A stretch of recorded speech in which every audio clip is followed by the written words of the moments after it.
Hello my guys. അപ്പം ഇന്ന് നമ്മൾ വന്നിരിക്കുക എന്താണെന്ന് വെച്ചാൽ സീരിയസ് കാര്യം ചെയ്യണം. ഞാനൊരു വീഡിയോ റെക്കോർഡ് ചെയ്തിരുന്നു. അതിപ്പോൾ ഞാൻ ഇട്ടിട്ടില്ല, കുറച്ച് കഴിഞ്ഞ് ഞാൻ ഇടും. അപ്പോൾ ആ വീഡിയോ ഞാൻ പറഞ്ഞിരുന്നു അത് എൻഡ് ഗെയിം മൈൻക്രാഫ്റ്റ് കളിച്ച് അതിന് മാത്രമേ ഓർമ്മയുള്ളൂ. നമ്മൾ മൂവീസിൽ എൻഡ് ഗെയിം, ആൻഡ്മാൻ്റെ കളി, ലാസ്റ്റ് പാർട്ട് അങ്ങനെ വന്നത് ഞാൻ അതിൻ്റെ പാർട്ട് ഇടാൻ പറഞ്ഞു. അപ്പം അത് ഇടാൻ വേണ്ടിയാണ് ഇന്ന് നമ്മൾ വന്നിട്ടുള്ളത്. ഇത് നോക്കിയിട്ടാണ് നമ്മൾ ഇടുന്നത്. ഇയാൾ ഈ എപ്പിസോഡാണ്, ഫസ്റ്റ് എപ്പിസോഡാണിത്. ഇപ്പം എനിക്ക് ടൈമില്ലാത്തതുകൊണ്ടാണ് ഞാൻ ഇതിലാണ് യുദ്ധം ഉണ്ടാവുന്നത്. ഇതിലാണ് യുദ്ധം ഉണ്ടാകും. പക്ഷേ എനിക്കത് ഇടാൻ കഴിയില്ല, നമ്മൾ റെക്കോർഡ് ചെയ്യാൻ എനിക്കത്ര ടൈമില്ല. അതുകൊണ്ട് ഞാൻ ഫസ്റ്റ് പാർട്ടിൽ നിന്ന് ഏറ്റവും മേലെ പോയി ഇവിടെ എത്താമെന്നാണ് കരുതിയിട്ടുള്ളത്. അപ്പോൾ വൈകാതെ നമ്മൾ വീഡിയോയിൽ കിടക്കാം. ഓക്കെ ഗൈസ്, ആദ്യം തൊട്ട് വന്നിട്ടുണ്ട്, നമുക്ക് നോക്കാം. ഇപ്പൊ നിനക്ക് ലക്ഷ്യം കാണുന്നുണ്ടോ? അമ്പ എവിടെയാണ് കൊള്ളിക്കേണ്ടതെന്ന് കറക്റ്റായിട്ട് കാണാൻ പറ്റണം. എനിക്ക് കാണുന്നുണ്ട്. എന്നാൽ നമുക്ക് മോളുടെ മുന്നേ ഒന്ന് നോക്കാം. പക്ഷെ ഇങ്ങനെയല്ല മോൾ നിൽക്കേണ്ടത്. ആദ്യം കാല് കുറച്ചങ്ങോട്ട് നീക്കി വെക്കണം. നേരെ നിവർന്ന് വേണം നിൽക്കാൻ. പിന്നെ അമ്പ വിടുന്ന സമയത്ത് 3 വിരലുകൾ ഉപയോഗിക്കണം. അപ്പൊ മോള് റെഡിയല്ലേ? ഇപ്പൊ ലക്ഷ്യം കാണുന്നുണ്ടോ? ഇപ്പോഴോ ഇങ്ങനെ കണ്ണിലൊക്കെ മുടി വന്ന എങ്ങനെ ലക്ഷ്യം കാണും? ഇത് എല്ലാവരും രാവിലെ തുടങ്ങിയത്. അച്ഛനും മോളും കൂടി അങ്ങോട്ട് പ്രാക്ടീസ് ചെയ്യുന്നു. 2 പിള്ളേരാണെങ്കിൽ ബോൾ കളിക്കും. ഇവർക്ക് കഴിക്കാനൊന്നും വേണ്ടേ? നിങ്ങളെ കഴിക്കാൻ വരുന്നില്ലേ? ഇനി ഭക്ഷണം കഴിച്ചിട്ട് മതി. എല്ലാവരും പെട്ടെന്ന് വാ. അയ്യോ, നിന്റെ അമ്മയ്ക്ക് ദേഷ്യം വന്നു തുടങ്ങി. സോറി ലോല, ഞങ്ങൾക്ക് ഒരു 2 അമ്പ കൂടിയുള്ളൂ. പിള്ളേരെ നിങ്ങളെങ്കിലും വാ. കഴിച്ച് കഴിഞ്ഞിട്ട് കളിക്കുമെന്ന് പറഞ്ഞില്ലേ? എന്താ തിരക്ക്? മോളെ പെട്ടെന്ന് ആയിക്കോട്ടെ. ഞാൻ പറഞ്ഞത് ഓർമ്മയുണ്ടല്ലോ, കൈമുട്ടനക്കാതെ നേരെ നിന്ന് ലക്ഷ്യത്തിലേക്ക് ഒരൊറ്റ. യെസ്, കലക്കി മോളെ. അല്ലെങ്കിൽ എനിക്ക് അറിഞ്ഞൂടെ എന്റെ മോൾ മിടിക്കുകയാണ്. ഒരു കാര്യം ചെയ്യ്, പോയി അമ്പ എടുത്തിട്ട് വാ. എന്നിട്ട് നമുക്ക് പോയി കഴിക്കാം. ഞാൻ ഇങ്ങനെ ആയിരിക്കില്ല പറയുന്നത്. നിങ്ങളൊന്നും കൊണ്ട് വരുന്നുണ്ടോ മനുഷ്യ? എന്റെ പൊന്നു മോളെ ചൂടാവല്ലേ? വരുന്നു. വാലയില, നമുക്ക് പോവാം. അമ്മ ചൂടാവാൻ തുടങ്ങി. നീ ഇതൊരു അമ്പ എടുത്തില്ലേ ലൈല? ലൈല, മോളെ നീ എവിടെ? ലൈല, മോള് പെട്ടെന്ന് അവിടെ പോയി. മോളെ ലൈല, ഇവിടെ നിന്ന് കൂട്ടുകാർ കഴിക്കാൻ പോയോ? നമ്മുടെ മോള് ലോറ, ഇതെന്താ ഭക്ഷണം കഴിക്കാൻ വിളിച്ചോളി കാണുന്നില്ലല്ലോ. ബോയ്സ്, പിള്ളേരെ നിങ്ങളൊക്കെ എവിടെ? ഹലോ ലോറ, നീ ഇതെവിടെ പോയി? Boys, hey Laura.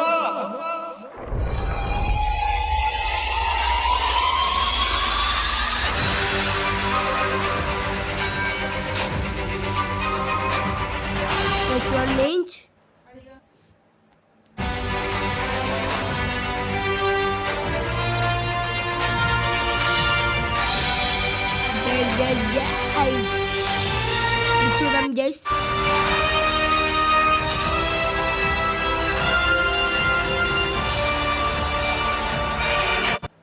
Hello friends, 2020 December 2-ാം തീയതിയാണ് ഞാൻ ആദ്യത്തെ മാർവൽ മൂവി എക്സ്പ്ലനേഷൻ അപ്ലോഡ് ചെയ്യുന്നത്. അതായത് നമ്മളുടെ ഇവനാണ് ഇതൊക്കെ അപ്ലോഡ് ചെയ്യുന്നത്, ഈ പറയണോ ഞാനല്ല. അപ്പോൾ ഇവൻ്റെ കണ്ടാണ് നമ്മൾ പറയും ഇതൊക്കെ ചെയ്യണം. നമ്മളല്ല, എനിക്കതൊന്നും അറിയില്ല. നമുക്ക് ബാക്കി കാണാം. ഈ മാർവൽ യാത്ര തുടങ്ങിയിട്ട് ഏകദേശം 2 വർഷത്തോളം ആവാറായി. ഇന്ന് നമ്മൾ അതിന്റെയൊക്കെ ഒരു അവസാനത്തിലേക്കാണ് എത്തിയിരിക്കുന്നത്. ആ അവസാനത്തിന്റെ പേരാണ് ദി എൻഡ് ഗെയിം. ഇതിനു മുൻപ് നമ്മൾ കണ്ട 23ഓളം സിനിമകളുടെ ആകെ തുക. ഈ വീഡിയോ കാണാൻ വന്നിരിക്കുന്ന പലരും ഇനി ആ ഒരു ശബ്ദം ഉണ്ടാവില്ല. നിങ്ങൾ വലിയൊരു മാസ് സിനിമയാണെന്നാണ്. പക്ഷെ അങ്ങനെയല്ല. മൊത്തത്തിലുള്ള ഒരു വലിയ സിനിമയെ 2 ഭാഗങ്ങളാക്കി തിരിച്ചതാണ് ഇൻഫിനിറ്റി വാറും എൻഡ് ഗെയിമും. ഒരുപാട് ഫൈറ്റുകളും മാസ് ഇൻട്രോകളും എല്ലാം ഉണ്ടായിരുന്നത് ഇൻഫിനിറ്റി വാറിലാണ്. പക്ഷെ എൻഡ് ഗെയിം അങ്ങനെയല്ല. എൻഡ് ഗെയിം ഒരു സിനിമയല്ല. ഞാൻ പറഞ്ഞതുപോലെ അത് മാർവൽ ഫാൻസിനെ സംബന്ധിച്ച്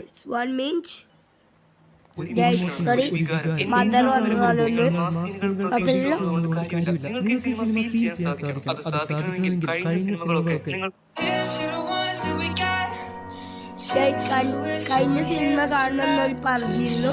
ഞാൻ വേണമെങ്കിൽ വീഡിയോ അപ്ലോഡ് ചെയ്യാം.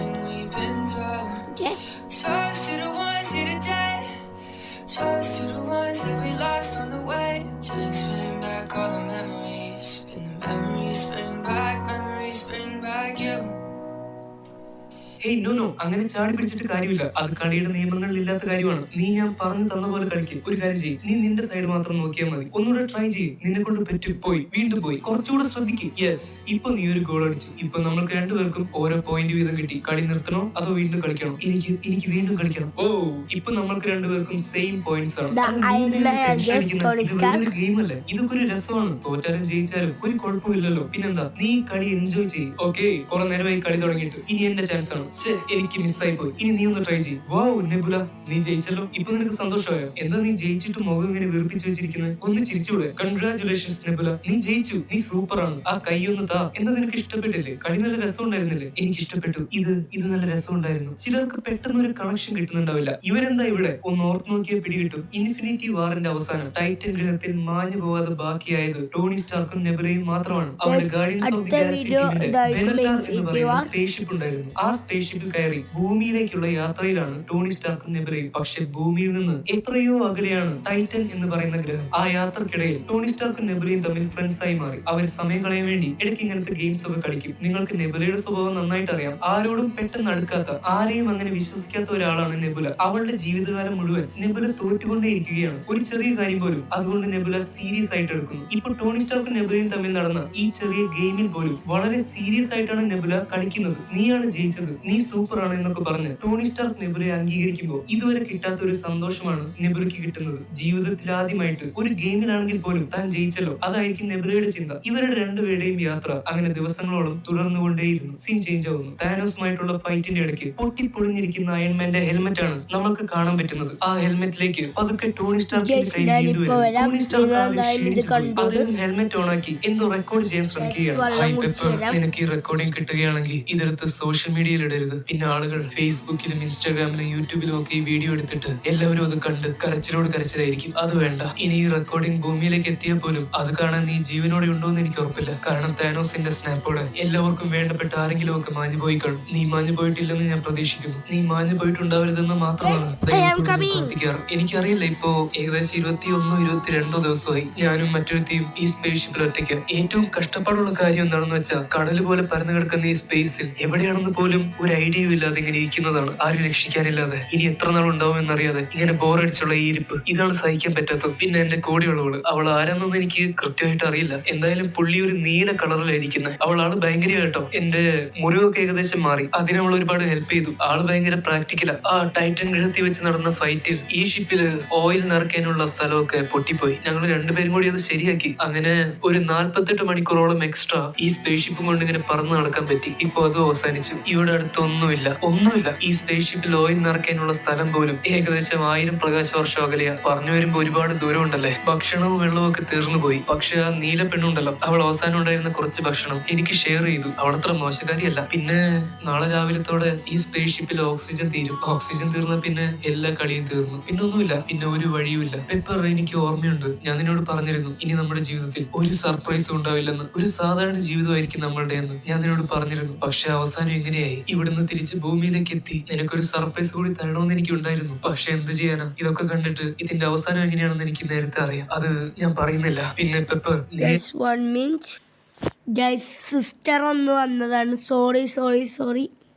എന്നോർത്ത് അധികം സങ്കടപ്പെടുന്നു വേണ്ട കേട്ടോ. ഒരു 2 ആഴ്ച നീ എന്നോർത്ത് നന്നായിട്ട് കരഞ്ഞു. പക്ഷെ 2 ആഴ്ച കൊണ്ട് നീ ആ സങ്കടമൊക്കെ മറക്കണം. നീ ഒരു പുതിയ ജീവിതത്തിലേക്ക് കടക്കണം, അല്ലാതെ എന്നെ ഓർത്തിരിക്കരുത്. പിന്നെ ഞാൻ എന്നും കിടക്കുന്ന സമയത്ത് കണ്ണടയ്ക്കുമ്പോ എന്റെ സ്വപ്നത്തിലൊക്കെ നീ മാത്രമേ ഉണ്ടാവാറുള്ളൂ. നിന്റെ മുഖം മാത്രമാണ് ഞാൻ കാണാറ്. പിന്നെ എന്തൊക്കെയോ എനിക്ക് പറയണമെന്നുണ്ട്, പക്ഷെ ഇപ്പൊ എനിക്ക് വയ്യ. ഞാനൊന്ന് കിടക്കട്ടെ. പിന്നെ പെപ്പർ, ഒരു പക്ഷെ ഞാൻ നിന്നോട് പറയുന്ന അവസാനത്തെ കാര്യങ്ങളായിരിക്കും ഇത്. അവസാനമായിട്ട് എന്റെ കണ്ണടയുമ്പോഴും എന്റെ മനസ്സിൽ നിന്റെ മുഖം മാത്രമായിരിക്കും. ടോണി സ്റ്റാർക്ക് ഒരുപാട് തളർന്നു പോയി, മനസ്സുകൊണ്ടും ശരീരം കൊണ്ടും. അദ്ദേഹത്തിന് സംസാരിക്കാൻ പോലുള്ള എനർജി ശരീരത്തിൽ ഇല്ലാതെ ടോണി റെക്കോർഡിംഗ് നിർത്തി ഹെൽമെറ്റ് ഓഫ് ചെയ്യുന്നു. എന്നിട്ട് അതിന്റെ അടുത്ത് തന്നെ തളർന്നു കിടക്കുകയാണ്. അല്ലെങ്കിൽ ഒരു മനുഷ്യനെ കൊണ്ട് ഭക്ഷണവും വെള്ളവും ഒന്നും ഇല്ലാതെ എത്ര നാൾ ജീവനോടെ ഇരിക്കാൻ പറ്റും? തന്റെ മരണമെടുത്ത കാര്യം ടോണിക്ക് തന്നെ മനസ്സിലായി. കുറച്ച് സമയം കഴിഞ്ഞ് നെബുല അങ്ങോട്ട് വരുന്നു. നെബുല ടോണി, പക്ഷെ ടോണി അനങ്ങുന്നില്ല. അവൾ പതുക്കെ ടോണിയെ കൊണ്ട് സ്പേസ് ഷിപ്പിലെ ചെയറിലിരുത്തുകയാണ്. ടോണിയുടെ അവസാനം എത്താറായിരുന്നു നെബുലയ്ക്ക് മനസ്സിലായി. നെബുല കുറച്ച് സമയം ടോണിയെ നോക്കി നിന്നു. അദ്ദേഹത്തെ സഹായിക്കാനായിട്ട് നെബുലയ്ക്ക് ഒന്നും തന്നെ ചെയ്യാനില്ല. അവൾ തല താഴ്ത്തി ദൂരേക്ക് പോവുകയാണ്. ഒരുപാട് സമയം കടന്നുപോയി. ടോണി ടോണി മരണത്തെ കാത്തിരിക്കുന്നു, മരണം ടോണിയെ കാത്തിരിക്കുന്നു. എന്നാൽ സമയമാണെങ്കിൽ കൊച്ചിനെ പോലെ എഴുതി മാത്രമേ നീങ്ങൂ. ബുദ്ധിമുട്ടുള്ള സമയങ്ങൾ അങ്ങനെയാണ്, അത് പെട്ടെന്നൊന്നും തീരില്ല. കുറച്ചു സമയം കഴിഞ്ഞപ്പോൾ ആ സ്പേസ്ഷിപ്പിന്റെ അടുത്തേക്ക് എന്തോ ഒന്ന് വേഗത്തിൽ വീഴുന്നത് പോലെ ഒരു ശബ്ദം കേൾക്കുകയാണ്. ടോണി സ്റ്റാർക്കിന്റെ മുഖത്തേക്ക് സൂര്യൻ ഉദിച്ചു വീഴുന്നത് പോലെയുള്ള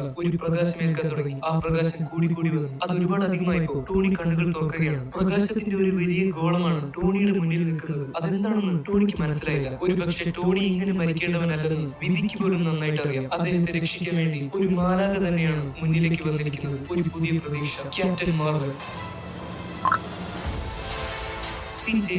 ഭൂമിയിലുള്ള അവഞ്ചേഴ്സിന്റെ കേന്ദ്രമാണ് കാണിക്കുന്നത്. അവിടെ ക്യാപ്റ്റൻ അദ്ദേഹത്തിന്റെ ഇൻഫിനിറ്റി വാറിലെ താടിയുള്ള ലുക്കൊക്കെ മാറ്റി ഷേവ് ചെയ്തുകൊണ്ടിരിക്കുകയാണ്. ഒരുപക്ഷെ തോൽവി ഏറ്റുവാങ്ങിയ ആ മുഖത്തേക്ക് ക്യാപ്റ്റനെ കൊണ്ട് നോക്കാൻ പറ്റുന്നുണ്ടാവില്ല. അതുപോലെ തന്നെയാണ് അവഞ്ചേഴ്സിലെ ഓരോരുത്തരും തോൽവിയുടെ കുറ്റബോധം കാരണം സ്വന്തം മുഖം അവർക്ക് ഇഷ്ടപ്പെടുന്നില്ല. പെട്ടെന്ന് അവിടെയൊക്കെ കുലുങ്ങാൻ തുടങ്ങി. അവഞ്ചേഴ്സിന്റെ കേന്ദ്രത്തിലുണ്ടായിരുന്ന എല്ലാവരും ആരെയോ പ്രതീക്ഷിച്ചുകൊണ്ട് പുറത്തേക്ക് ഓടി വരികയാണ്. ആ കൂട്ടത്തിൽ ക്യാപ്റ്റനും നതാഷയും ബ്രൂസ് ബാനറും റോഡിയും പെപ്പറും ഒക്കെയുണ്ട്. അവരാർക്കു വേണ്ടി കാത്തിരിക്കുകയാണ്. അവർ പ്രതീക്ഷിച്ചിരിക്കുന്നത് ടോണി സ്റ്റാർക്കിനെ തന്നെയാണ്. ക്യാപ്റ്റൻ മാർവൽ ബെനറ്റ ഷിപ്പ് താഴേക്ക് കൊണ്ടുവന്ന് ഇറക്കുന്നു. സ്പേസ് ഷിപ്പ് തുറക്കുമ്പോൾ പുറത്തേക്ക് ടോണി സ്റ്റാർക്കിനെ താങ്ങി പിടിച്ചുകൊണ്ട് നെബുല നടന്നു വരുന്നത് എല്ലാവർക്കും കാണാൻ പറ്റി. ക്യാപ്റ്റൻ വേഗത്തിൽ ഓടിച്ചെന്ന് ടോണിയെ പിടിച്ചിറക്കുകയാണ്. എന്നെ കൊണ്ട് താനോസിനെ തടയാൻ പറ്റിയില്ല, എന്നെ കൊണ്ട് പറ്റിയില്ല ടോണി. പക്ഷെ എനിക്ക് പീറ്ററിനെ പോലും രക്ഷിക്കാൻ പറ്റിയില്ല. അത് നിന്റെ തെറ്റല്ല ടോണി. നമ്മളെല്ലാവരും കൂടിയാണ് തോറ്റത്. നമ്മളെല്ലാവരും കൂടിയാണ് പീറ്ററിനെ നഷ്ടപ്പെടുത്തിയത്. പീറ്റർ ഒരു പാവം പയ്യനായിരുന്നു. അവനെ രക്ഷിക്കാൻ പറഞ്ഞ് ഒരുപാട് കരഞ്ഞു. എന്നെ കൊണ്ടൊന്നും ചെയ്യാൻ പറ്റിയില്ല. പെട്ടെന്ന് പെപ്പർ പോട്സ് അങ്ങോട്ട് ഓടിയെത്തുകയാണ്. ടോണിയെ കണ്ട സന്തോഷത്തിൽ പെപ്പർ കരഞ്ഞുപോയി. ടോണി ജീവനോടെ ഉണ്ടോ എന്ന് പോലും അവർക്കാർക്കും അറിയില്ലായിരുന്നു. പെപ്പർ കരഞ്ഞുകൊണ്ട് ടോണിയെ കെട്ടിപ്പിടിക്കുകയാണ്. അവരെല്ലാവരും ചേർന്ന് ടോണിയെ ഉള്ളിലേക്ക് കൊണ്ടുപോയി. ഈ സമയത്ത് റോക്കറ്റ് നെബുലയുടെ അടുത്തേക്ക് ചെല്ലുകയാണ്. അവർ രണ്ടുപേരും അടുത്തിരുന്ന് പരസ്പരം കൈപിടിച്ച് ആശ്വസിപ്പിക്കുന്നു. ഇത് എത്ര മനോഹരമാണ്. ഇവരുടെ രണ്ടുപേരുടെയും സ്വഭാവം എത്രമാത്രം മാറിയിരിക്കുന്നു. ഇവരുടെ ക്യാരക്ടർ ഡെവലപ്മെന്റ് എത്രമാത്രം ഉണ്ടെന്ന് ഒന്ന് ചിന്തിച്ച് നോക്കിയാൽ മനസ്സിലാവും. ഇവർ രണ്ടുപേരും ആരോടും പെട്ടെന്ന് അടുക്കാത്ത ടൈപ്പ് ആളുകളാണ്.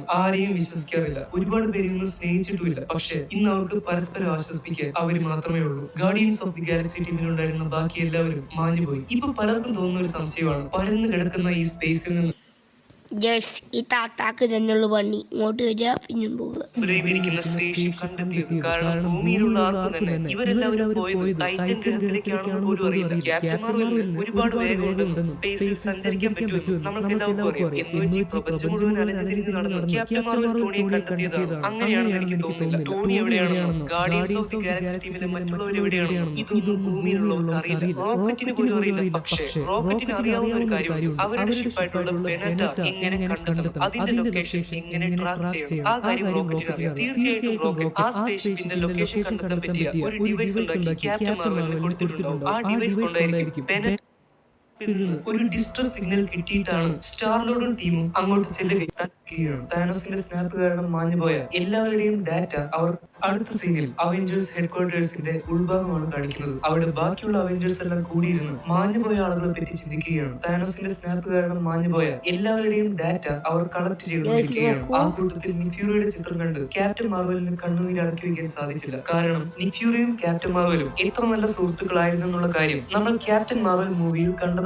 താനോസ് സ്നാപ്പ് ചെയ്ത് കഴിഞ്ഞ് ഏകദേശം 23 ദിവസമായി. ലോകത്തിലെ എല്ലാ രാജ്യങ്ങളും തകർന്നു പോയി. കണക്കുകൾ എടുത്ത് നോക്കുമ്പോൾ അവൻ പറഞ്ഞതുപോലെ തന്നെ ചെയ്തു. ഈ ലോകത്തിലെ പകുതിയോളം ആളുകളെ വെറും വിരൽ ഞൊടിക്കുന്നതിനിടയിൽ അവൻ മായ്ച്ചു കളഞ്ഞു. താനോസ് ഇപ്പൊ എവിടെയുണ്ടാവുമെന്ന് എന്തെങ്കിലും സൂചന? ഒരു സൂചനയും ഇല്ല. താനോസ് സ്നാപ്പ് ചെയ്ത് കഴിഞ്ഞ് ഒരു പോർട്ടൽ തുറന്ന് അതിന്റെ ഉള്ളിൽ കൂടെ എങ്ങോട്ടോ പോയി. അത് എവിടേക്കാണെന്ന് ആർക്കും അറിയില്ല. അല്ല, ഈ തോറിന് എന്ത് പറ്റി? ഇവനെന്താ ഇങ്ങനെ ഇരിക്കുന്നത്? അവനാകെ വിഷമത്തില്ല. അവൻ തോറ്റുപോയി. ബാക്കിയുള്ളവർ തോൽക്കാൻ കാരണവും അവനാണെന്ന് അവൻ വിചാരിക്കുന്നത്. അതുകൊണ്ട് പാവം എപ്പോഴും ചത്ത പോലെ ഇരിക്കില്ല പണി. കാര്യം എന്തൊക്കെയാണെങ്കിലും ഇനി ഇങ്ങനെ സങ്കടപ്പെട്ടിരുന്നിട്ട് എന്താ കാര്യം? അല്ല, ഞാനൊരു കാര്യം പറയട്ടെ. ഞാൻ ഇത്രയും നേരം വിചാരിച്ചത് നീ ഒരു ടെഡ്ഡി ബിയർ ആണെന്നാണ്. ഒരു പാവക്കുട്ടി. നിനക്ക് ജീവനുണ്ടെന്നോ നിനക്ക് മിണ്ടാൻ പറ്റുമെന്നോ ഞാൻ വിചാരിച്ചില്ല. അടിപൊളി. വഴിയെ പോയ അപമാനം സ്പേസ്ഷിപ്പിൽ കയറി വന്നു. അതിന് ഞാൻ ലൊക്കേഷൻ കണ്ടുപിടിച്ചു കൊടുത്തു. എനിക്കിത് തന്നെ വേണം. 3 ആഴ്ചകളായിട്ട് ഞങ്ങൾ താനോസിനെ അന്വേഷിക്കാൻ പറ്റുന്നത്ര ശ്രമിച്ചു. ഇനി ഒരു സ്ഥലവും ബാക്കിയില്ല. സാറ്റലൈറ്റ്സ് ഉപയോഗിച്ചും മുഖം തിരിച്ചറിയാനുള്ള ടെക്നോളജി ഉപയോഗിച്ചും ഞങ്ങൾ ഒരുപാട് ശ്രമിച്ചെങ്കിലും ഒന്നും നടന്നില്ല. താനോസ് ഭൂമിയിൽ ഉണ്ടാവാൻ ചാൻസ് ഇല്ല. പിന്നെ ടോണി, നീയല്ലേ താനോസിന്റെ കൂടെ പോരാടിയത്? അപ്പൊ എന്തെങ്കിലും ഞാൻ താനോസിന്റെ കൂടെ പോരാടിയെന്നു ആരെയും നുണയൊക്കെ പറഞ്ഞ് ഞാൻ താനോസിന്റെ കൂടെ പോരാടിയെന്നു അങ്ങനെയൊന്നുമല്ല സംഭവിച്ചത്. താനോസ് എന്നെ പഞ്ഞിക്കിട്ടു. താനോസ് എന്നെ പിടിച്ച് ടൈറ്റൻ ഗ്രഹം മുഴുവൻ തുടച്ചു വൃത്തിയാക്കി. അതാ സംഭവിച്ചത്. അവസാനം എന്റെ പണി തീരാറായപ്പോ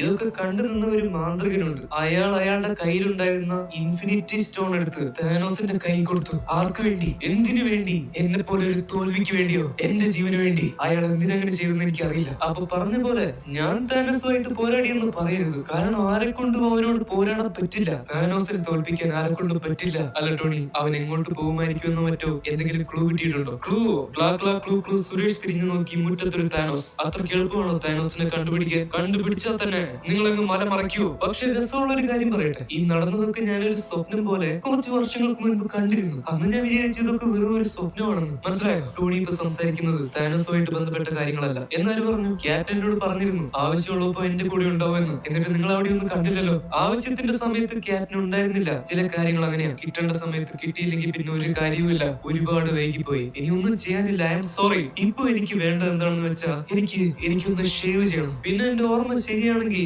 ഇപ്പൊ ഇവിടെ നിൽക്കുന്ന ജീവനുള്ളവരോടും ചത്തുപോയ എല്ലാവരോടും ഞാൻ പറഞ്ഞിരുന്ന ഒരു കാര്യമുണ്ട്. നമ്മുടെ ഭൂമിക്ക് ഒരു സുരക്ഷാ കവചം വേണം. ഭൂമിയുടെ സേഫ്റ്റിക്ക് വേണ്ടി എന്തെങ്കിലും ഒന്ന് ഉണ്ടാക്കണം. എത്ര പ്രാവശ്യം ഞാൻ പറഞ്ഞു, ആരെങ്കിലും കേട്ടോ? അപ്പൊ ക്യാപ്റ്റനും മറ്റുള്ളവർക്കും പല പല പ്രശ്നങ്ങളായിരുന്നു. സ്വാതന്ത്ര്യം പോവും, പ്രൈവസി പോവും. എന്നിട്ടിപ്പോ എല്ലാം പോയില്ലേ? ടോണി പ്ലീസ്, കഴിഞ്ഞ കാര്യങ്ങളെ പറ്റി പറഞ്ഞിട്ട് ഇനി കാര്യമില്ല. അതെന്തായാലും നടന്നില്ലല്ലോ. എനിക്ക് ഓർമ്മയുണ്ട് ക്യാപ്റ്റൻ, ഞാൻ പറഞ്ഞു അങ്ങനെ ചെയ്തില്ലെങ്കിൽ നമ്മളൊക്കെ തോറ്റുപോകുന്നു. അപ്പൊ ക്യാപ്റ്റൻ പറഞ്ഞ കാര്യം എനിക്ക് ഇപ്പോഴും ഓർമ്മയുണ്ട്. തോൽക്കുന്നെങ്കിൽ ഒരുമിച്ച് തോൽക്കാമെന്ന്. എന്നിട്ടിപ്പോ എന്തായി? ഒരുമിച്ച് തോറ്റില്ലേ? ഇതായിരുന്നു ക്യാപ്റ്റന് വേണ്ടത്. തോൽവി പങ്കിടാൻ പോലും ക്യാപ്റ്റൻ അവിടെ ഉണ്ടായിരുന്നില്ല. എങ്ങനെയുണ്ടോ? പറഞ്ഞിട്ട് കാര്യമില്ല. ഇതൊക്കെ നമുക്ക് ശീലമായി പോയല്ലോ. അവെഞ്ചേഴ്സ് രണ്ടായിട്ട് തല്ലി പിരിഞ്ഞു. ഞാൻ കാല് പിടിച്ച് പറഞ്ഞതാണ്, പക്ഷെ ആരും കേട്ടില്ല. പറഞ്ഞിട്ട് കാര്യമില്ല. നമ്മൾ അവെഞ്ചേഴ്സ് അല്ലേ, പ്രതികാരം ചെയ്യുന്നവർ. എന്തെങ്കിലും ഒരു ദുരന്തം ഉണ്ടായി കഴിഞ്ഞ് പോയി പ്രതികാരം ചെയ്യാം. അപ്പോഴല്ലേ നമ്മൾ ഹീറോസ് എന്ന് അറിയപ്പെടൂ. എന്തെങ്കിലും ഒരു കാര്യം ഉണ്ടാവുന്നതിന് മുൻപ് അത് തടയാൻ.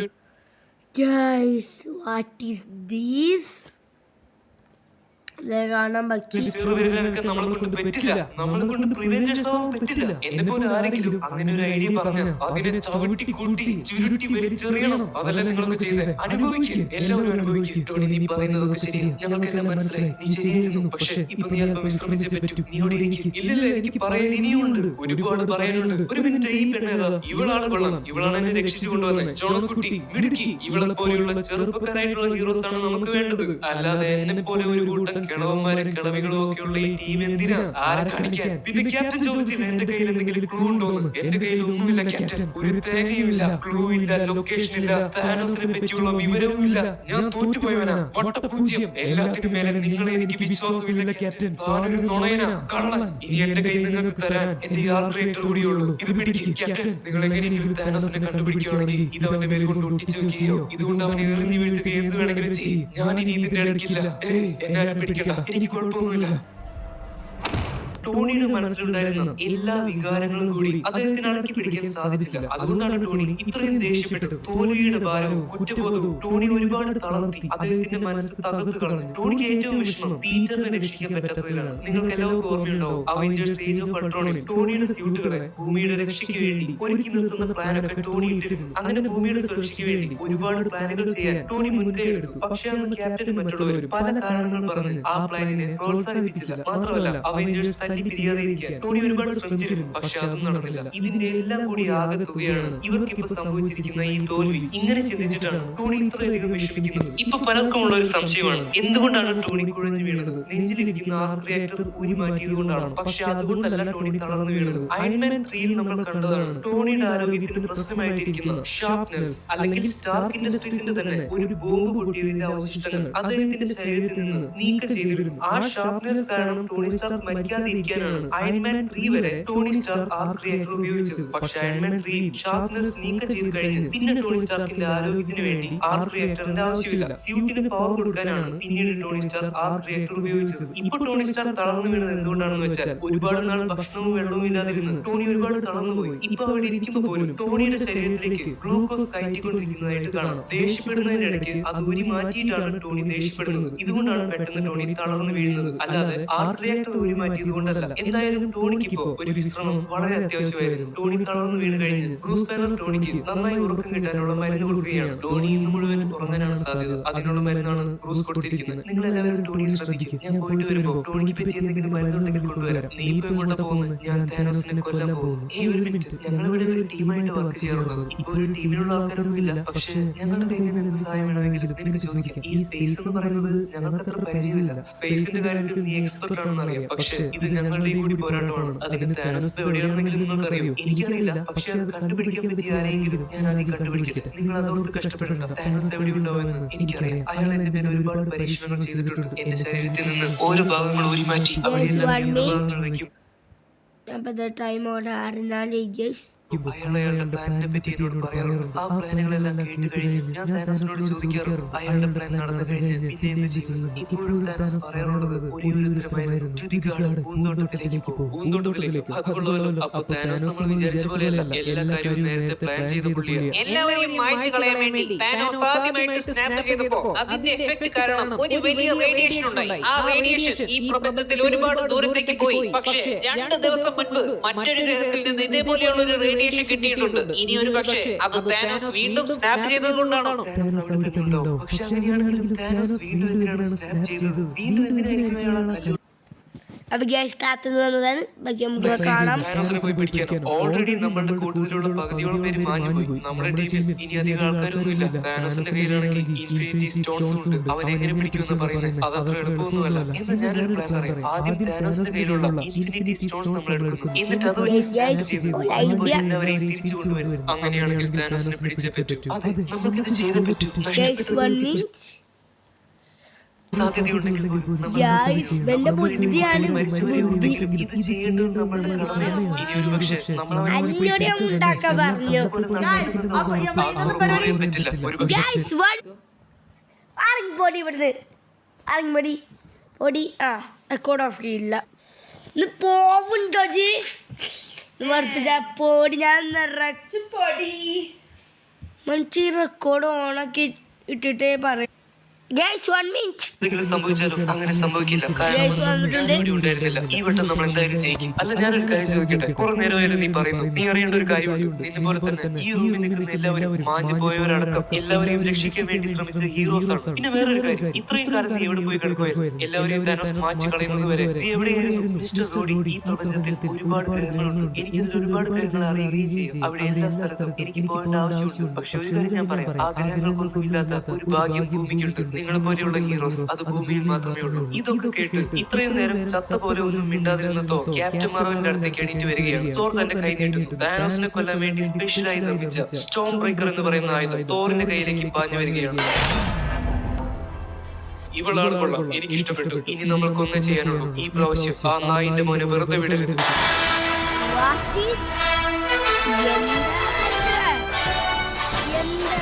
അങ്ങനെ അവിടെ ഉണ്ടായിരുന്നെങ്കിൽ താനോസിനെ ഈ വട്ടം പിടിക്കാൻ തന്നെ തീരുമാനിച്ച് സ്പേസിലേക്ക് യാത്ര ചെയ്യുകയാണ്. അവരെല്ലാവരും സ്പേസ് ഓടിക്കുന്നത് നമ്മുടെ റോക്കറ്റാണ്.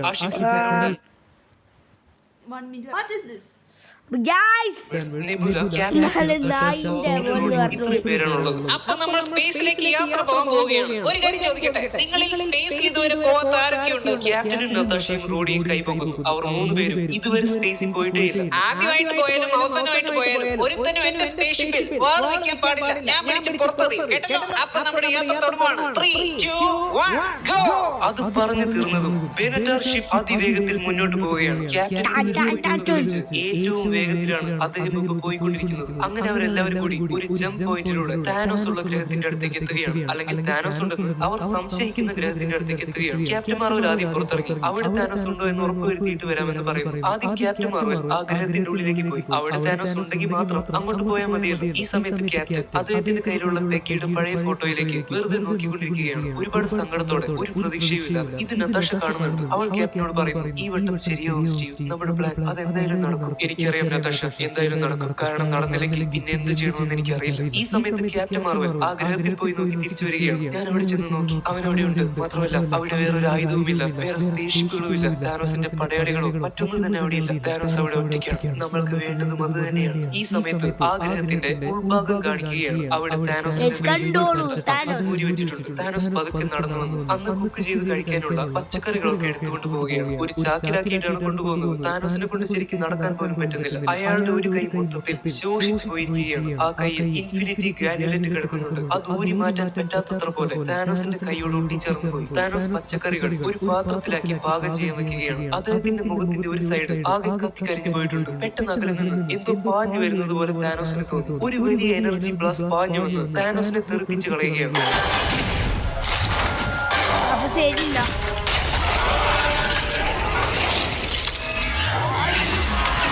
അത് ക്യാപ്റ്റൻ മാർവലായിരുന്നു. അവൾ പാഞ്ഞു വന്ന് താനോസിന്റെ കഴുത്തിൽ ചുറ്റിപ്പിടിക്കുകയാണ്. പെട്ടെന്ന് താനോസ് താമസിച്ചിരുന്ന വീടിന്റെ അടിഭാഗം ഇളക്കി മാറ്റിക്കൊണ്ട് ഹൾക്ക് ബസ്റ്റർ സ്യൂട്ടിൽ ബ്രൂസ് പൊങ്ങി വരികയാണ്. ഹൾക്ക് ബസ്റ്റർ സ്യൂട്ടിന്റെ ബലമുള്ള കൈകൾ കൊണ്ട് ബ്രൂസ് താനോസിന്റെ ഒരു കൈ പിടിച്ചു നിർത്തുന്നു. പെട്ടെന്ന് വാർ മെഷീൻ സ്യൂട്ടിൽ റോഡിയും അങ്ങോട്ട് വരുന്നു. താനോസിന്റെ മറ്റേ കൈ ഇപ്പൊ റോഡിയുടെ കയ്യിലാണ്. താനോസിനാകെ അനങ്ങാൻ പറ്റാത്ത അവസ്ഥയായി. അങ്ങോട്ട് ചാടി കയറി വന്ന തോർ സ്റ്റോം ബ്രേക്കർ ഉപയോഗിച്ച് ഒരൊറ്റ വെട്ടിന് താനോസിന്റെ ഇൻഫിനിറ്റി ഗാലറ്റ് കിടക്കുന്ന കൈ താഴെ വീഴ്ത്തുകയാണ്. താനോസ് വേദന കൊണ്ട് പൊളയാൻ തുടങ്ങി. ആ സമയത്ത് ക്യാപ്റ്റനും നതാഷയും അങ്ങോട്ട് കയറി വരികയാണ്. റോക്കറ്റ് പെട്ടെന്ന് വന്ന് താഴെ വീണ് കിടക്കുന്ന ഇൻഫിനിറ്റി ഗാലറ്റ് ഒന്ന് മറിച്ചു നോക്കുകയാണ്. അവനാകെ ഞെട്ടിപ്പോയി. ഇൻഫിനിറ്റി ഗാലറ്റിൽ ഇൻഫിനിറ്റി സ്റ്റോൺസ് ഉണ്ടായിരുന്നില്ല. അതുണ്ടായിരുന്ന സ്ഥലം മുഴുവൻ ഒഴിഞ്ഞു കിടക്കുകയാണ്. ആ ഇൻഫിനിറ്റി സ്റ്റോൺസ് ഇതിലില്ലല്ലോ. ആ സ്റ്റോൺസ് എവിടെയാണെന്ന് പറ താനോസ്. മര്യാദയ്ക്ക് ചോദിച്ചതിന് ഉത്തരം പറ. പ്രപഞ്ചത്തിന് ശരിയാക്കേണ്ടത് ആവശ്യമായിരുന്നു. പ്രപഞ്ചത്തിൽ ബാലൻസ് കൊണ്ടുവരേണ്ടത് അത്യാവശ്യമായിരുന്നു. എന്റെ ലക്ഷ്യം നടന്നു കഴിഞ്ഞ് പിന്നെ ആ കല്ലുകൾ കൊണ്ട് യാതൊരു ഉപയോഗവും ഉണ്ടായിരുന്നില്ല. മറ്റുള്ളവരെ മോഹിപ്പിക്കാമെന്നല്ലാതെ ആ ഇൻഫിനിറ്റി സ്റ്റോൺസ് കൊണ്ട് പിന്നെ എന്ത് പ്രയോജനമാണുള്ളത്? നീ കൊന്നു തള്ളിയത് കോടിക്കണക്കിന് ആളുകളെയാണ്. ബ്രൂസിന് ദേഷ്യം സഹിക്കാൻ പറ്റാതെ താനോസിനെ ദൂരേക്ക് തള്ളി വീഴ്ത്തുകയാണ്. പക്ഷേ എന്നിട്ട് താനോസ് പറയുന്നു, ശരിയാണ്, ഞാൻ കോടിക്കണക്കിന് ആളുകളെ നശിപ്പിച്ചു, അവരെ മായ്ച്ചു കളഞ്ഞു. പക്ഷേ അതിന് നിങ്ങൾ എന്നോട് നന്ദി പറയണം. ആ കല്ലുകൾ എവിടെയാണെന്ന് വേഗം പറ. ആ കല്ലുകൾ ഇപ്പോ ഇല്ല. അത് ഞാൻ നശിപ്പിച്ചു കളഞ്ഞു. അത് വെറും പൊടിയാക്കി മാറ്റി. അല്ല, നീ വെറും 2 ദിവസം മുമ്പാണ് ആ ഇൻഫിനിറ്റി സ്റ്റോൺസ് ഉപയോഗിച്ചത്. അത് ഞങ്ങൾക്ക് അറിയാൻ പറ്റി. നിങ്ങൾ പറഞ്ഞത് ശരിയാ. ഞാൻ 2 ദിവസങ്ങൾക്ക് മുൻപ് ആ ഇൻഫിനിറ്റി സ്റ്റോൺസുകൾ ഉപയോഗിച്ച് ഒരു വട്ടം കൂടി സ്നാപ്പ് ചെയ്തു. പക്ഷേ അവസാനമായി ഞാൻ സ്നാപ്പ് ചെയ്തത് ആ ഇൻഫിനിറ്റി സ്റ്റോണുകളെ നശിപ്പിക്കാൻ വേണ്ടി തന്നെയായിരുന്നു. അത് ചെയ്യുന്നതിനിടയ്ക്ക് അതിന്റെ ശക്തി കാരണം ഞാൻ മരണത്തിന്റെ വക്കിലെത്തി. എന്നിട്ടും മരിച്ചില്ലെന്ന് മാത്രം. നിങ്ങളെ കൊണ്ട് എന്നെ തടയാനാവില്ല. കാരണം എന്നെ ഇത് ചെയ്യാൻ വിധിയാണ് ഏൽപ്പിച്ചത്. വിധിക്ക് പോലും എന്നെ കൊണ്ടുവരാനാവില്ല. ഇങ്ങനെ സംഭവിക്കില്ല. ഇവ വെറുതെ പറയുന്നതാ. ഇവൻ ആ കല്ലുകൾ ഇവിടെ എവിടെയെങ്കിലും ഒളിപ്പിച്ചിട്ടുണ്ടാവും. നമ്മൾ ശരിക്കും നരിച്ചു പറിക്കുക. ഇൻഫിനിറ്റി സ്റ്റോൺസ് നമ്മളുടെ കൈ കിട്ടും. ഇൻഫിനിറ്റി സ്റ്റോൺസ് കണ്ടെത്താൻ പറ്റില്ല. അത് നശിച്ചു പോയി. എനിക്കറിയാം, എന്റെ അച്ഛൻ ഒരു മോശമാളായിരിക്കും, ഒരു ക്രൂരനായിരിക്കും. പക്ഷെ അദ്ദേഹം ഒരിക്കലും എന്നോട് പറയാറില്ല. നന്ദിയുണ്ട് മോളെ, നീയെങ്കിലും എന്നെ വിശ്വസിക്കുന്നു. ഞാൻ നിന്നോട് ഒരുപാട് ക്രൂരമായി പെരുമാറിയിട്ടുണ്ടാവും. പക്ഷെ താനോസ് പറഞ്ഞ മുഴുവനാക്കുന്നതിന് മുൻപ് തന്നെ അത്രയും നേരം ദേഷ്യം അടക്കി പിടിച്ചു നിന്ന തോർ അവന്റെ സ്റ്റോം ബ്രേക്കർ വെച്ച് താനോസിന്റെ തല വെട്ടി താഴെയിടുകയാണ്. താനോസിന്റെ നീലരക്തം നെബുലയുടെ മുഖത്തേക്ക് തെറിക്കുന്നു. എല്ലാവരും ഞെട്ടിപ്പോയി. തോർ പെട്ടെന്ന് അങ്ങനെ ചെയ്യുമെന്ന് ആരും പ്രതീക്ഷിച്ചില്ല. നീ എന്തായി ചെയ്തേ? അവസാനമായിട്ട് അവൻ എന്നോട് പറഞ്ഞിരുന്നു അവന്റെ തലയ്ക്കുന്നം വെക്കണമായിരുന്നെന്ന്. ഇന്ന് ഞാൻ അത് തന്നെ ചെയ്തു. അവന്റെ തലയ്ക്കുന്നം വെച്ചു. എന്തൊക്കെയായാലും താനോസ് നെബുലയുടെ വളർത്തച്ഛനാണ്. അറ്റുകിടക്കുന്ന താനോസിന്റെ തലയിലേക്ക് നെബുല ഒരു ഭാവമില്ലാതെ നോക്കി. കുറച്ചുനേരം നോക്കിയ ശേഷം അവൾ താനോസിന്റെ കണ്ണുകൾ അടയ്ക്കുന്നു. നതാഷ ആകെ കരയാറായി നിൽക്കുകയാണ്. അവളുടെ അവസാനത്തെ പ്രതീക്ഷയും അന്നണഞ്ഞു പോയി. ക്യാപ്റ്റന് വീണ്ടും അദ്ദേഹത്തിന്റെ തല താഴ്ത്തേണ്ടി വന്നു. കാരണം ക്യാപ്റ്റൻ പറഞ്ഞതുപോലെ ഇനി എന്ത് ചെയ്യുമെന്ന് അദ്ദേഹത്തിന് അറിയില്ലായിരുന്നു. തോർ അവന്റെ സ്റ്റോം ബ്രേക്കറും തൂക്കി പിടിച്ച് എല്ലാം നഷ്ടപ്പെട്ട് വീണ്ടും വീണ്ടും തോറ്റുപോയ ഒരുത്തിനെ പോലെ, ഒരു പ്രതീക്ഷയുമില്ലാത്ത ഒരാളെ പോലെ പതുക്കെ ദൂരേക്ക് നടന്നു നീങ്ങി. താനോസിനെ കൊന്നതുകൊണ്ട് തോറിന്റെ വിഷമം മാറാനൊന്നും പോകുന്നില്ല. അവന്റെ ഉള്ളിലെ കുറ്റബോധം ഒരിക്കലും മാറാനും പോകുന്നില്ല. നീണ്ട 5 വർഷങ്ങൾ കടന്നുപോയി. അതായത് ഇപ്പൊ വർഷം 2023. വളരെ വേദനിപ്പിക്കുന്ന കാഴ്ചകളാണ് അടുത്തതായിട്ട് കാണാൻ സാധിക്കുന്നത്. കപ്പലുകളില്ലാതെ ഒഴിഞ്ഞു കിടക്കുന്ന കടൽ, ബാക്കിയുണ്ടായിരുന്ന കപ്പലുകൾ ആരും ഉപയോഗിക്കാനില്ലാതെ തീരെ തടിഞ്ഞുകൂടി നശിച്ചു. ഉടമസ്ഥരില്ലാത്ത കാറുകൾ അവിടെയും ഇവിടെയുമായി ഫുട്ബോൾ സ്റ്റേഡിയത്തിൽ 5 വർഷങ്ങളായിട്ടൊന്നും നടന്നിട്ടില്ല. അതാകെ നശിച്ചുപോയി. അതായത് ലോകമിപ്പോ ആകെ നശിച്ച അവസ്ഥയിലാണ്. ഇയാൾ നട്ടത് വെച്ചാൽ 2022 ഈ കാര്യം നടന്നത്. 2018 ഗൈസ്. അപ്പോൾ ബാക്കി കാണാം.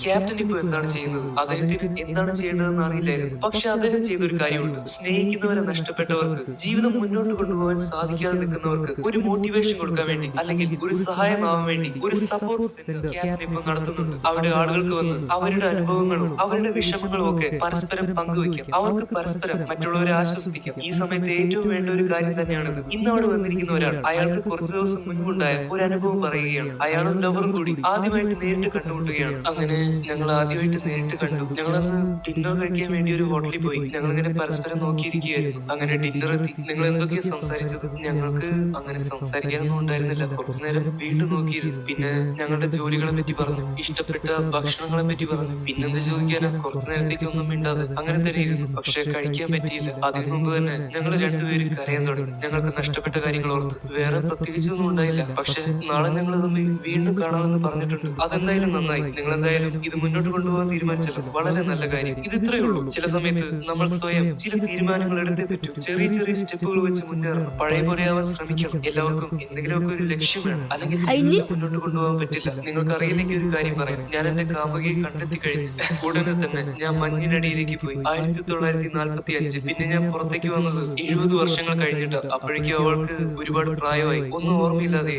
ജീവിതം അങ്ങനെയാണ്. പക്ഷെ നമ്മൾക്ക് ജീവിതത്തെ പറ്റാവുന്നത്ര മുന്നോട്ട് കൊണ്ടുപോയേ പറ്റൂ. നിങ്ങൾക്കറിയാമല്ലോ, ഈ ലോകം ഇപ്പൊ നമ്മുടെ കയ്യിലാണ്. പകുതി പേർ മാഞ്ഞു പോയി. ഇപ്പോ ഞാനടക്കം ബാക്കി പകുതി പേർ ഇവിടെ ജീവനോടെ ഇരിക്കുന്നുണ്ടെങ്കിൽ അതിന് എന്തെങ്കിലും ഒരു കാരണമുണ്ടായിരിക്കും. നമ്മളാണ് ഈ ലോകത്തെ ഇനി മുന്നോട്ട് കൊണ്ടുപോകേണ്ടത്, പഴയതുപോലെ ആക്കേണ്ടത്. സീൻ ചേഞ്ച് ആവുന്നു. സാൻ ഫ്രാൻസിസ്കോയിലുള്ള ഒരു പഴയ ഗാരേജ് ആണ് കാണിക്കുന്നത്. അവിടെ മാഞ്ഞു പോയവരുടെയും അല്ലാത്തവരുടെയും ഒക്കെ സാധനങ്ങൾ സൂക്ഷിച്ചു വെച്ചിട്ടുണ്ട്. സ്കോട്ട്ലാൻഡിന്റെ സാധനങ്ങൾ സൂക്ഷിച്ചിരിക്കുന്ന ഒരു ഭാഗം കാണിക്കുന്നു. അവിടെ സ്കോട്ടിന്റെ വാൻ ഇരിക്കുന്നുണ്ട്. അതാകെ പൊടി പിടിച്ച് പഴകിപ്പോയി. ഈ വാൻ നമ്മൾ മുൻപ് കണ്ടത് 5 വർഷങ്ങൾക്ക് മുൻപാണ്. അന്ന് ഈ വാനിന്റെ ഉള്ളിൽ ക്വാണ്ടം ടണൽ ഫിറ്റ് ചെയ്ത് ഗോസ്റ്റ് എന്ന് പറയുന്ന പെൺകുട്ടിക്കുള്ള മരുന്ന് കണ്ടെത്താൻ വേണ്ടി സ്കോട്ട്ലാൻഡിലേക്ക് പോയ സ്കോട്ട്ലാൻഡ് പിന്നെ തിരിച്ചു വന്നില്ല. കാരണം അവനെ പുറത്തേക്ക് കൊണ്ടുവരാൻ വേണ്ടി വാനിന്റെ പുറത്തു നിന്നുള്ള ഹോപ്പും ഹാങ്കും ജാനറ്റും ഒക്കെ അല്ല ഒന്നുമില്ല, ഞാൻ ഇപ്പോഴത്. അപ്പോൾ ഗ്യാസ് ചെറുതായിട്ടൊന്ന് വെള്ളം കുടിക്കാൻ പോയതാണ്.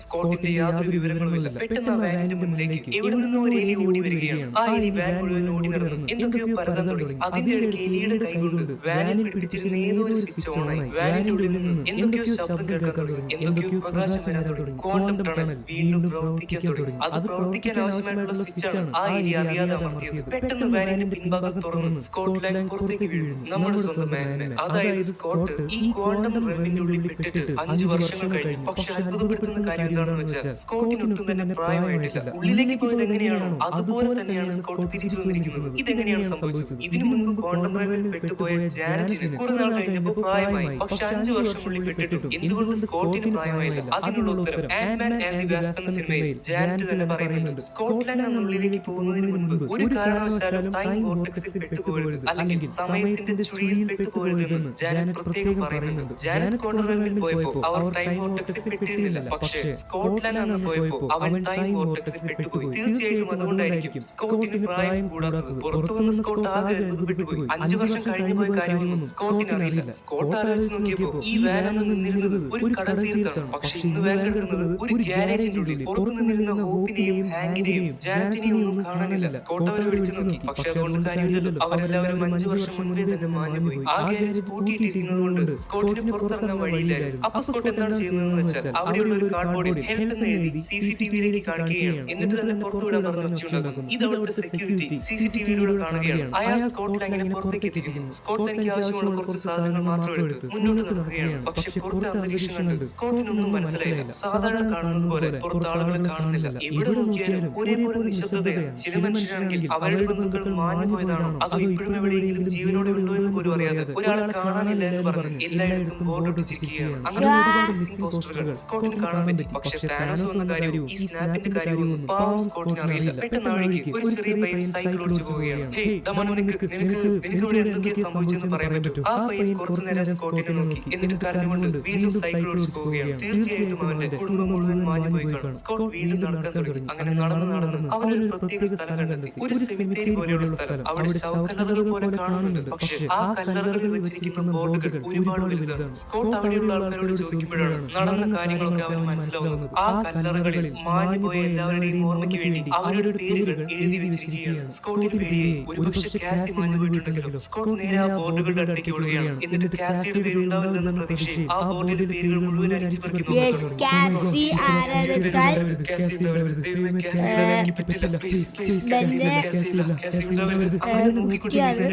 ഒരു പേര് കണ്ട് സ്കോട്ട് ഞെട്ടിത്തെറിച്ചു പോയത് സ്കോട്ട്ലാൻഡ്. അതായത് 5 വർഷമായിട്ട് സ്കോട്ടിനെ കാണാത്തതുകൊണ്ട് മാഞ്ഞു പോയെന്നാണ് എല്ലാവരും. 5 വർഷം സ്കോട്ട്ലാൻഡിനെ കാണാത്തോണ്ടാണ് ഓൻ്റെ പേര് ഇത് എല്ലാം കരുതുക. അങ്ങനെയാണ് കേട്ടോ ഗൈസ്.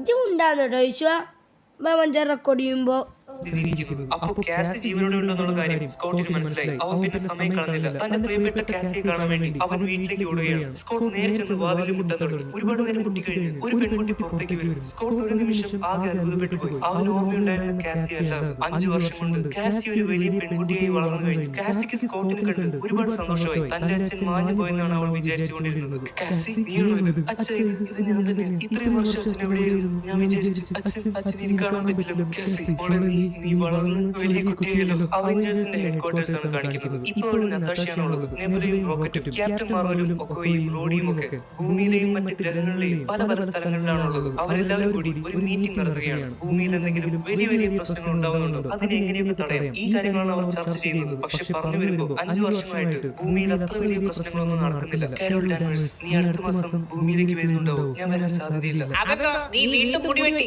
നിന്റെ ഹെയർ സ്റ്റൈൽ മാറ്റാൻ പോകണം.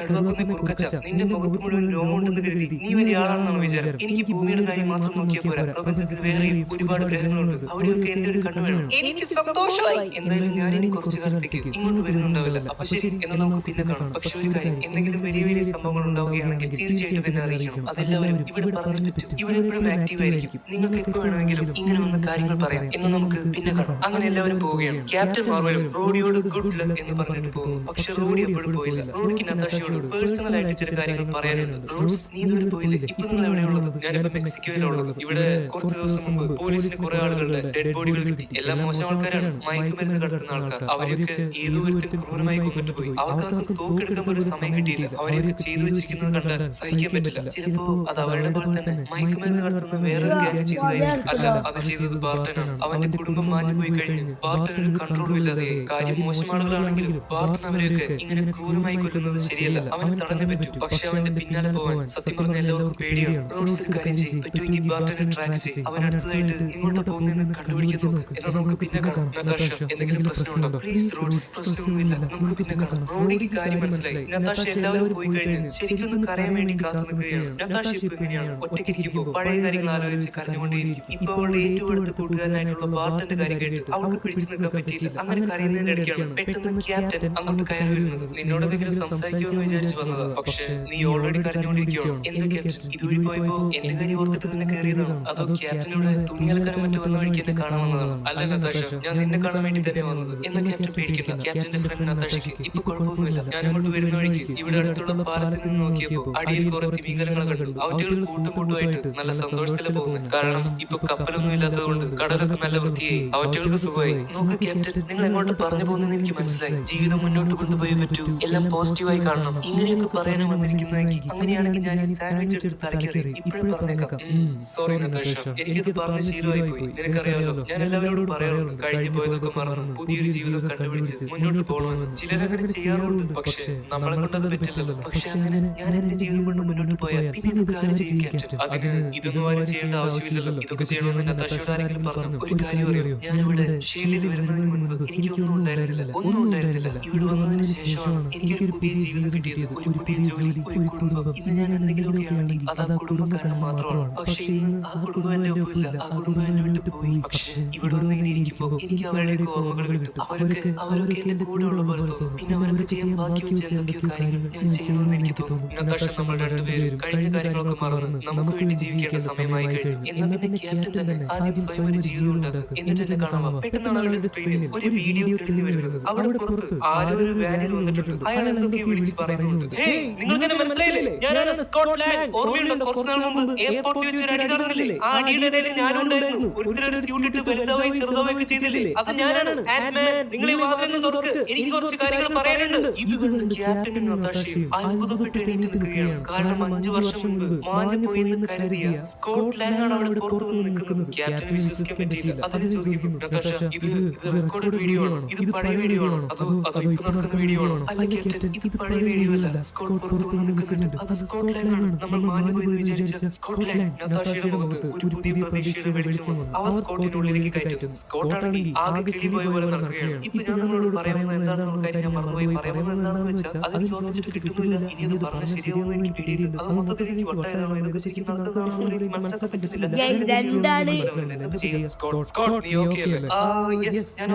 ഞാനൊരു കാര്യം ചോദിക്കട്ടെ, നിങ്ങൾക്ക് ക്വാണ്ടം ടെക്നോളജിയെ പറ്റി എന്തെങ്കിലും അറിയോ? ചെറുതായിട്ട് എവിടെയൊക്കെ കേട്ടിട്ടുണ്ട്. കേട്ടിട്ടുണ്ട്. Yes, അത് മതി. ഞാൻ പറയുന്നത് 5 വർഷങ്ങൾക്ക് മുൻപായിരുന്നു നടക്കുന്നത്. ഈ താനോസ് വന്ന് എല്ലാവരെയും മാറ്റിക്കളയുന്നതിന് മുൻപ് ഞാൻ ക്വാണ്ടം റെൽം എന്ന് പറയുന്ന ഒരു സ്ഥലത്ത് പെട്ടുപോയി. ഈ ക്വാണ്ടം റെൽം എന്ന് പറഞ്ഞാൽ വളരെ ചെറിയൊരു ലോകമാണ്, ഏറ്റവും ചെറിയ ലോകം. അവിടേക്ക് പോകണമെങ്കിൽ നമ്മൾ അത്ര ചെറുതായി പറ്റൂ. അങ്ങനെ ഞാൻ അവിടെ പോയപ്പോൾ അവിടെ പെട്ടുപോയി. പിന്നെ ഹോപ്പ് എന്ന് പറയുമ്പോൾ എനിക്ക് വേണ്ടപ്പെട്ട വ്യക്തിയായിരുന്നു. അവളാണ് എന്നെ പുറത്തേക്ക് കൊണ്ടുവരാനിരുന്നത്. പക്ഷെ പുറത്തു വന്നപ്പോൾ അവളെ കാണില്ല, അവളുടെ അച്ഛനെയും കാണില്ല, അമ്മയെയും കാണില്ല. എന്നെ പുറത്തു കൊണ്ടുവരുന്നവരൊക്കെ താനോസ് കാരണം മാഞ്ഞുപോയി. ഞാനവിടെ 5 വർഷം പെട്ടുപോയി. കേട്ട് വിഷമം തോന്നുന്നു. 5 വർഷം ഒരു സ്ഥലത്ത് പെട്ടുകിടക്കുക എന്ന് പറഞ്ഞാൽ അത് ഒരുപാട് ബുദ്ധിമുട്ടായിട്ടുണ്ടാവും. അല്ല, ബുദ്ധിമുട്ടായില്ല. അതാണ് ഞാൻ പറഞ്ഞു വരുന്നത്. ഇവിടെ പുറത്ത് കടന്നുപോയ 5 വർഷം എനിക്ക് ക്വാണ്ടം ലോകത്തിന്റെ ഉള്ളിൽ 5 മണിക്കൂർ മാത്രമായിരുന്നു. അതായത് പറഞ്ഞു വരുമ്പോൾ ഞാൻ ക്വാണ്ടം ലോകത്തിന്റെ ഉള്ളിൽ 5 മണിക്കൂർ പെട്ടുകിടന്നു. പക്ഷെ ഞാൻ പുറത്തു നോക്കിയപ്പോൾ 5 വർഷം കടന്നുപോയി. അതിന്റെ അർത്ഥം എന്താ? ക്വാണ്ടം ലോകത്തെ നിയമങ്ങൾ നമ്മുടെ ശരിക്കുള്ള ലോകത്തെ നിയമങ്ങൾ പോലെയല്ല. അത് ഒരുപാട് വ്യത്യാസമുണ്ട്. അവിടെ സമയവും സ്പേസും ഒക്കെ വർക്ക് ചെയ്യുന്നത് വേറെ പോലെയാണ്. പിന്നെ ഏറ്റവും വലിയ കാര്യം ആയിരിക്കുന്ന സാൻഡ്വിച്ച് ആടെ. ആ സാൻഡ്വിച്ച് ആടെയായാലും ഞാനിപ്പോൾ കഴിക്കാൻ പോവാ. വിശന്നിട്ട് പാടില്ല. സ്കോട്ട്, നീ ഇപ്പൊ എന്താ പറയാൻ ശ്രമിക്കുന്നത്? ഞാൻ പറയാൻ ശ്രമിക്കുന്നത് ക്വാണ്ടം റെൽമിന്റെ ഉള്ളിൽ സമയം പ്രവർത്തിക്കുന്നത് വേറെ രീതിയിലാണെങ്കിൽ നമുക്ക് എങ്ങനെയെങ്കിലും അതിൽ നിന്ന് നിയന്ത്രിക്കാൻ പറ്റിയാൽ, ജസ്റ്റ് ഒരു സാധ്യത മാത്രമാണ് ഞാൻ പറയുന്നത്. നമുക്ക് ആ സമയത്തെ ക്വാണ്ടം റെൽമിന്റെ ഉള്ളിൽ നിയന്ത്രിക്കാൻ പറ്റിയാൽ, അതിനുള്ള എന്തെങ്കിലും വഴി കണ്ടെത്താൻ പറ്റുകയാണെങ്കിൽ നമുക്ക് ക്വാണ്ടം റെൽമിൽ ഒരു പ്രത്യേക കാലത്തിൽ നിന്ന് കയറി മറ്റൊരു പ്രത്യേക കാലഘട്ടത്തിലേക്ക് ഇറങ്ങാൻ പറ്റിയാലോ? എനിക്ക് പെട്ടെന്ന് തോന്നിയതാ, ഇതിന്റെ മനസ്സിന് തോന്നില്ല. ഞാൻ ക്വാണ്ടം റെൽമിന്റെ ഉള്ളിൽ കയറി 5 മണിക്കൂർ കൊണ്ട് 5 വർഷം കടന്ന് ഇവിടെ വന്ന് നിൽക്കുന്നു. അതുപോലെ നമ്മൾ ക്വാണ്ടം റെൽമിന്റെ ഉള്ളിൽ കയറി സമയത്തെ നിയന്ത്രിച്ച് ഒരുപക്ഷെ താനോസ് വരുന്നതിന് മുൻപ് ആ കാലത്തിലേക്ക് എത്തിയാലോ? നമുക്ക് എന്തൊക്കെ ചെയ്യാൻ സാധിക്കും? ഒരു മിനിറ്റ് സ്കോട്ട്, നീ പറയുന്നത് ടൈം മെഷീനെ പറ്റിയാണ്. ടൈം മെഷീനോ? ഞാൻ അതിനെ പറ്റി ഒന്നും അല്ല പറയുന്നത്. ഞാൻ പറയുന്നത് എന്താണെന്ന് വെച്ചാൽ കുറച്ചുകൂടി വ്യക്തമായിട്ട് പറയുകയാണെങ്കിൽ, അതായത് ഇതൊരു തരത്തിലുള്ള ഒരു ടൈം മെഷീൻ തന്നെ. ക്യാപ്റ്റൻ പറഞ്ഞത് ശരിയാണ്. ഞാനൊരു മണ്ടനാണോ? ഇതെന്താ ഞാൻ ഇങ്ങനെയൊക്കെ ചിന്തിക്കുന്നത്? നിങ്ങൾക്ക് ഇതൊക്കെ കേൾക്കുമ്പോൾ വിചിത്രമായിട്ട് തോന്നുന്നുണ്ടാവും. അല്ല സ്കോട്ട്, ഒരു പക്ഷേ ഇത് മണ്ടത്തരമായിരിക്കില്ല. കാരണം ഞാനിപ്പോ സംസാരിക്കുന്ന ഒരു കുറുക്കനെ കണ്ടു. അവനിടയ്ക്ക് എനിക്ക് ഇമെയിൽ അയക്കാറുണ്ട്. അതിനേക്കാൾ വിചിത്രമായിട്ട് എന്ത് വേണമെങ്കിലും സംഭവിക്കാം. അതുകൊണ്ട് ഞാനിപ്പോ വിചിത്രമായിട്ടുള്ള കാര്യങ്ങൾ കേട്ട് ഒരുപാട് അത്ഭുതപ്പെടാറില്ല. ഒരു ജീനിയസ് ആയിട്ടുള്ള ആൾക്ക് നമ്മളിപ്പോ സഹായിക്കാൻ പറ്റും. ഈ കാര്യം നമ്മളിപ്പോ ആരോട് പറയുക? അതിനെ പറ്റിയ ആരാളുള്ളത്?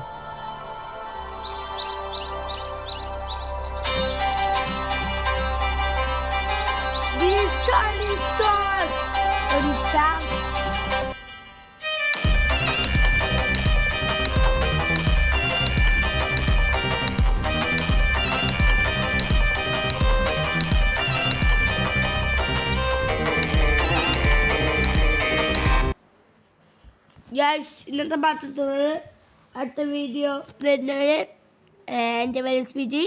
പുതിയ വീഡിയോ വരുന്നവരെ ബൈ ബൈ. അടുത്ത വീഡിയോ നാളെ.